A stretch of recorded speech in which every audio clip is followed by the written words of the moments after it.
भारत संस्कृतियों से बना एक देश है। यहाँ हर कदम पर बोली और परंपराएं बदलती है, परंतु यह देश संस्कृतियों से जुड़ा हुआ है, जो यहाँ की त्योहारों में नज़र आती है। त्योहार भारतीय परंपरा और संस्कृति का मूल्य अर्थ दर्शाती है, परंतु आज के बदलते समय में त्योहारों को बस एक औपचारिकता समझकर निपटा दिया जाता है। सैकड़ों साल पहले ये त्योहार वैज्ञानिक मान्यताओं के आधार पर शुरू किए गए थे, जैसे नवरात्रि। नवरात्रि साल में 2 बार मनाई जाती है, क्योंकि बदलते मौसम के लिए खुद को समायोजित और तैयार करने के लिए नवरात्र शरीर को पर्याप्त समय देता है। जब लोग अत्यधिक नमक और चीनी से परहेज करके अपने शरीर की प्रणाली को साफ करते हैं, ध्यान करते हैं, बहुत अधिक सकारात्मक ऊर्जा प्राप्त करके अंत में बदले हुए मौसम की चुनौतियों के लिए तैयार होते हैं। दीपावली। इस त्योहार में हम घरों में दीप जलाकर भगवान राम के अयोध्या वापसी का उत्सव मनाते हैं, परंतु अगर हम इसे वैज्ञानिक दृष्टि से देखें तो अक्टूबर और नवंबर महीने में ठंड के साथ कई वायरस और बैक्टीरिया भी पनपते हैं। यह इसलिए है क्योंकि यह एकदम सही मौसम होता है, जो कम तापमान और नमी से बढ़ावा देता है, जिससे बैक्टीरिया फैलने लगता है।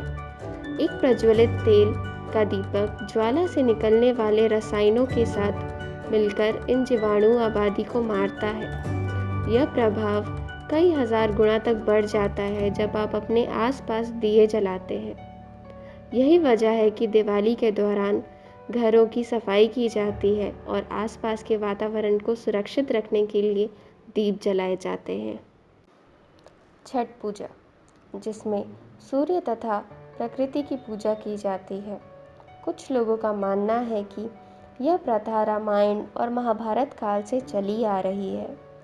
इस त्योहार में प्रकृति, जिसकी हम सब देन है, उसकी पूजा की जाती है, परंतु इसका वैज्ञानिक महत्व यह है कि पानी में डुबकी लगाने से और सूर्य के सामने खुद को उजागर करने से सोलर एनर्जी का प्रवाह बढ़ जाता है, जो कि मानव शरीर की समग्र कार्यक्षमता में सुधार करता है। कुछ का यह भी मानना है कि छठ पूजा शरीर के हानिकारक बैक्टीरिया और वायरसों को ख़त्म करने में मदद करती है। होली वसंत ऋतु में खेली जाती है, जो सर्दियों के अंत और गर्मियों के आगमन के बीच की अवधि है। पुराने समय में ठंड की वजह से नहीं नहाने पर बहुत लोगों को चर्म रोग तथा शरीर में बैक्टीरिया फैल जाता था, इसलिए हल्दी जैसे रंग लगाकर इनका उपाय निकाला जाता था।